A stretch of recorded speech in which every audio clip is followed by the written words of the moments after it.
Programme میں خوش آمدید ناظرین. پاکستان تحریک انصاف کے چیئرمین ہمارے ساتھ بیٹھے ہیں عمران خان صاحب. جی آپ کہتے ہیں نچلے طبقے کے نمائندگان, وہ آپ کا جواب بیچ میں. پالیسی دیکھیں طلعت, پھر سے میں ریپیٹ کرتا ہوں, کوئی ہجوم پالیسی نہیں بناتا. پالیسی ایک جو نظریہ لے کے چلے تھے وہ پالیسی بناتے ہیں. وہ نظریے کے اوپر پاکستان کو فلاحی ریاست بنانا ہے. فلاحی ریاست کیا ہوتی ہے؟ ریاست اپنے کمزور طبقے کی ذمہ داری لے, ان کی صحت کی, ان کے علاج کی, ان کی تعلیم کی, ان کو انصاف دے, ان کو روزگار دے, ان کی رائٹس پروٹیکٹ کرے.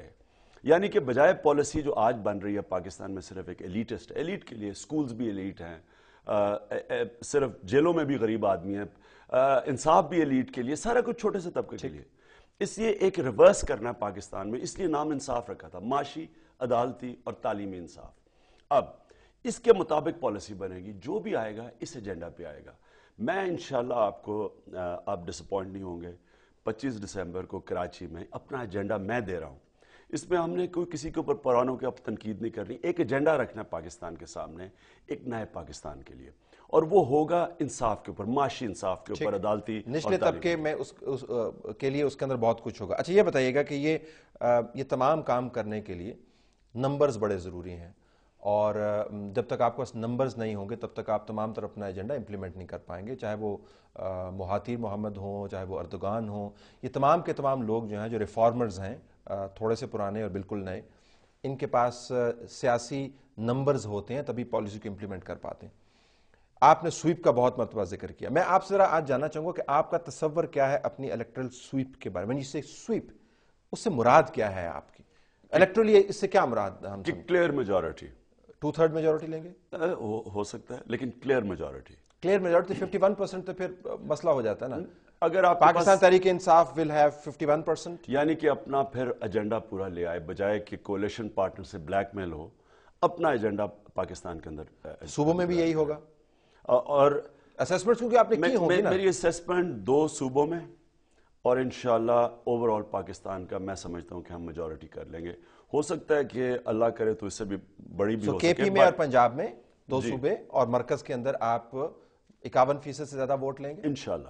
اور جو میری سوچ ہے انشاءاللہ, اور میں یہ سمجھتا ہوں کہ اس میں پارٹی ٹکٹ کو ووٹ پڑے گا, بجائے کہ جو فیسز ہیں وہ میٹر کریں گے, لیکن اکثر ووٹ پڑے گا پارٹی ٹکٹ کو. وہ تبھی آپ بلیک میل نہیں ہوں گے لوگوں سے.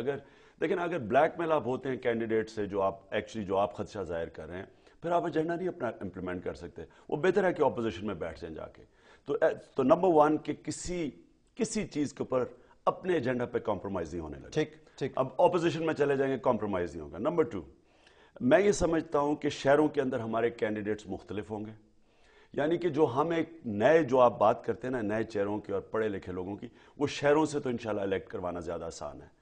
دیہات میں ہمیں تھوڑا سا اس پہ مکس اینڈ میچ کرنا پڑے گا, کمپرومائز. تو آپ بنیادی طور پر کینڈیڈیٹ کے اوپر ریلائی کر رہے ہیں اس میجورٹی لینے کے لیے, جس کے ذریعے آپ اپنا کینڈیڈیٹ پہ ریلائی نہیں کر رہے ہیں. شہروں کے اندر تو کینڈیڈیٹ کے اوپر ریلائی نہیں کر رہے ہیں. شہروں پہ تو ہم سمجھتے ہیں کہ پارٹی ٹکٹ کوئی ووٹ پڑے گی. ٹھیک. دیہات کی ڈائنامکس فرق ہے. ٹھیک.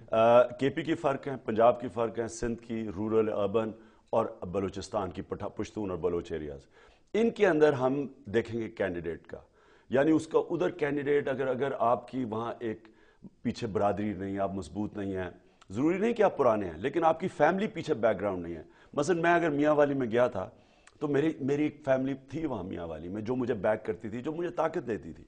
ہر جگہ آپ کو وہ ڈائنامکس دیکھنے پڑیں گے, اور اس کے مطابق کوشش کریں گے وہ کینڈیڈیٹ جو بالکل ہمارے جو تحریک انصاف کے امیج ہم دکھانا چاہتے ہیں ایک نئے پارٹی کا, وہ اس کے اوپر فٹ. اچھا اس کے اوپر اب رہیے گا ظاہر ہے, اور میں سپوز یہ کر رہا ہوں کہ یہ تمام جو آپ نے الیکٹرل ارتھمیٹک کیا ہوگا, ظاہر ہے آپ نے پروجیکشنز کی ہوں گی, کوئی آپ نے سائنٹیفک فارمولا لگوایا ہوگا جس کی وجہ سے آپ اس نتیجے پہ پہنچیں گے. خالی امید پر تو یہ نہیں ہوگا. تو 51%, پاکستان کی تاریخ میں بہت کم ایسا ہوا ہے کہ اس طرح ووٹ پڑے, اور اتنا ووٹ ایک پارٹی کو پڑے, لیکن ممکنات کا کھیل ہے.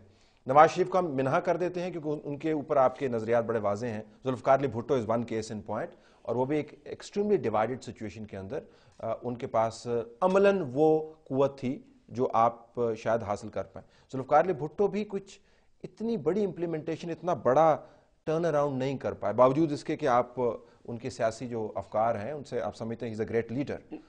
میں دیکھیں آپ میں اور کیا نئی چیز کیا ہوگی آپ میں صرف جو کامن چیز ذوالفقار علی بھٹو سے فیل کرتا ہوں وہ یہ تھی کہ انہوں نے ایک موومنٹ کے تحت الیکشن لڑی. انہوں نے کینڈیڈیٹس کے اوپر ریلائی نہیں کیا, انہوں نے ایک موومنٹ چلائی اور اس کے بیس پہ وہ پاور میں آئے. تحریک انصاف کا وہ ماڈل ہے, یعنی ہم کبھی بھی کینڈیڈیٹ بیس پالیٹکس نہیں کر سکتے تھے کیونکہ اس میں کمپرومائزز اتنی کرنی پڑتی ہیں کہ آپ سٹیٹس کو کا حصہ بن جاتے ہیں. آپ صرف موومنٹ سے سٹیٹس کو اٹیک کر سکتے ہیں, پبلک کے مینڈیٹ سے آپ چینج لا سکتے ہیں. تو نمبر 1 تو یہ کامن فیکٹر ہے. ٹھیک, وہ کامیاب کیوں نہیں ہوئے؟ میں سمجھتا ہوں کہ بہت جلدی پاور میں آ گئے, ان کو ٹائم نہیں ملا.